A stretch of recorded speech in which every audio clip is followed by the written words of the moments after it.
वक्रतुंडे महाकाय सूर्यकोटि समप्रभ निर्विघ्नं कुरु मे देवो सर्वकार्येषु सर्वदा। नमस्कार दोस्तों, आप सभी का स्वागत है हमारे यूट्यूब चैनल पावरफुल हिंदू धर्म में। आप सभी को गणेश चतुर्थी की हार्दिक शुभकामनाएं।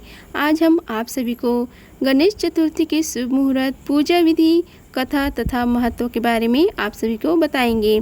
आइए जानते हैं गणेश चतुर्थी के बारे में।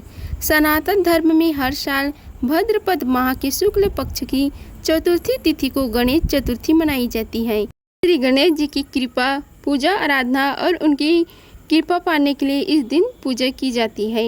इस साल गणेश चतुर्थी 7 सितंबर को गणेश चतुर्थी के दिन चित्रा नक्षत्र और ब्रह्म योग का निर्माण हो रहा है।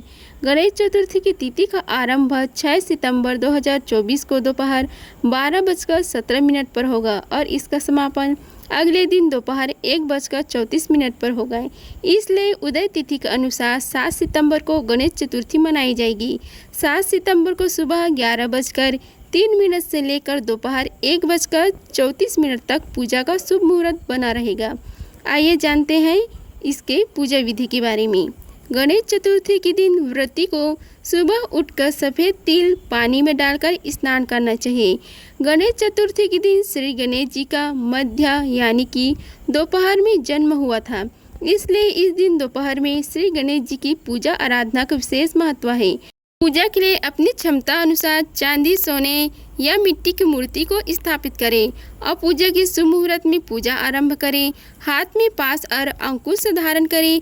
सिद्धि विनायक गणपति बप्पा का ध्यान करें। एकाग्रचित होकर पूजन करें। गणेश जी को पंच अमृत से स्नान कराएं। इसके बाद शुद्ध जल से स्नान करवाएं। आवाहन करने के बाद श्री गणेश जी को 2 लाल वस्त्र अर्पित करें। इसके बाद श्रद्धा भाव से श्री गणेश जी की इत्र, फल, पान, फूल, धूप, दीप और नैवेद्य अर्पित करें। फिर गणेश जी को 21 दूबा अर्पित करें। इसके बाद अक्षत के साथ 2-2 दूबा लेकर उनके प्रत्येक नाम का उच्चारण करते हुए अलग अलग नामों से दुर्वा अर्पित करें। अब श्री गणेश जी को गुड़, धनिया का भोग लगाएं। इसके बाद शुद्ध घी से निर्मित 21 लड्डू अर्पित करें। पूजा के बाद 10 लड्डू को ब्राह्मण को दान कर दें और 10 लड्डू प्रसाद के रूप में रख लें और शेष लड्डू को श्री गणेश जी के समक्ष नैवेद्य के रूप में रखा रहने दें। अगर संभव हो तो इस दिन ब्राह्मण को भोजन कराएं। गणेश चतुर्थी के दिन मूंगफली, वनस्पति इत्यादि का सेवन नहीं करना चाहिए। अब गणेश चतुर्थी के दिन चंद्र दर्शन क्यों नहीं करना चाहिए उसके बारे में आप सभी को बताते हैं। मान्यता है कि भाद्रपद शुक्ल पक्ष को गणेश चतुर्थी की पूजा श्रीलोक में हुई थी। इस दिन स्नान, दान और व्रत पूजन के कार्य बेहद शुभ फलदायी माने गए हैं। इस विशेष दिन से चंद्र दर्शन वर्जित माना गया है।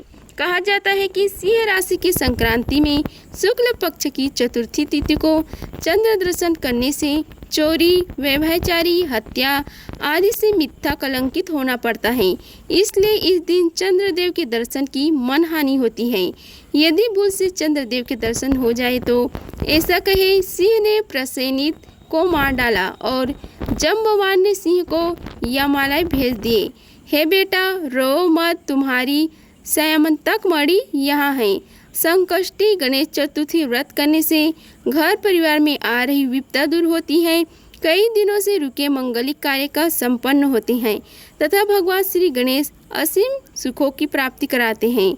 माह की किसी भी चतुर्थी के दिन भगवान श्री गणेश की पूजा के दौरान संकष्टी गणेश चतुर्थी व्रत की कथा पढ़ना अथवा सुनना जरूरी होता है। हम आप सभी को श्री गणेश चतुर्थी की पौराणिक कथा का रसपान कराते हैं। आइए रसपान कीजिए कथा का। पौराणिक एवं प्रचलित श्री गणेश कथा के अनुसार एक बार देवता कई विपदाओं से घिरे थे। तब वह मदद मांगने भगवान शिव के पास आए। उस समय शिव के साथ कार्तिकेय तथा गणेश जी भी बैठे थे। देवताओं की बात सुनकर शिव जी ने कार्तिकेय व गणेश जी से पूछा कि तुम में से कौन देवताओं के कष्टों का निवारण कर सकता है। तब कार्तिकेय व गणेश जी दोनों ने स्वयं को इस कार्य के लिए सक्षम बताया।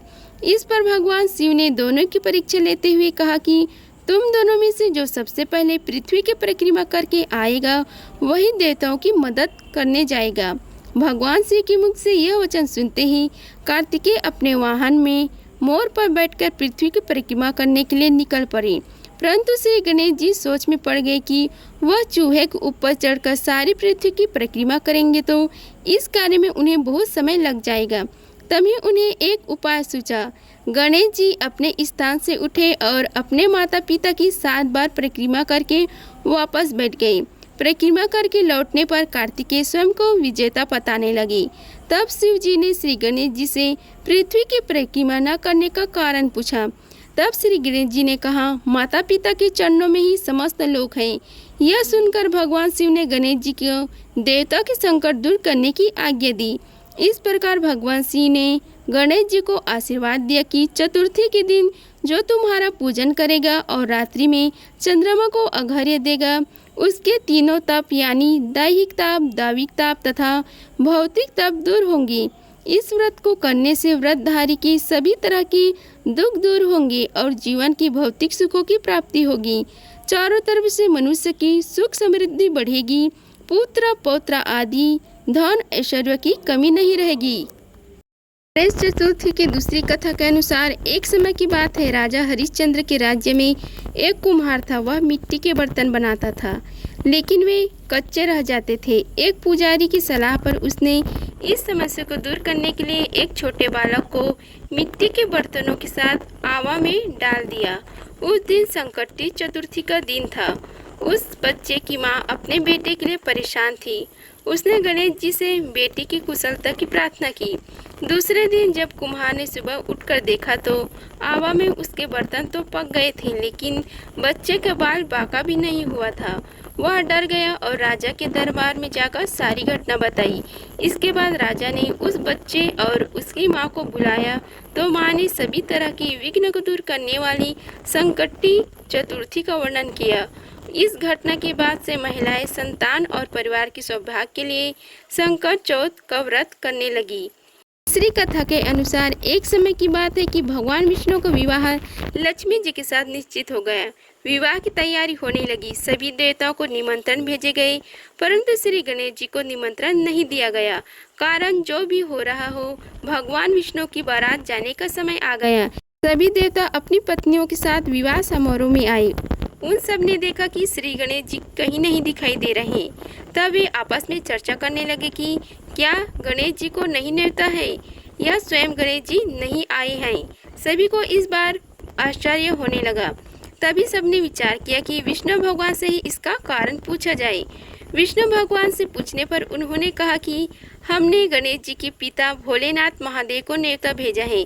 यदि गणेश जी अपने पिता के साथ आना चाहते तो आ जाते। अलग से न्योता देने की कोई आवश्यकता भी नहीं थी। दूसरी बात यह है कि उनको 1.25 मन मूंग, 1.25 मन चावल, 1.25 मन घी और 1.25 मन लड्डू का भोजन दिन भर में चाहिए। यदि गणेश जी नहीं आएंगे तो कोई बात नहीं, दूसरे के घर जाकर इतना सारा खाना पीना अच्छा भी नहीं रहता। इतनी वार्ता कर ही रहे थे कि किसी एक ने सुझाव दिया, यदि गणेश जी भी आ जाए तो उनको द्वारपाल बनाकर बैठा देंगे।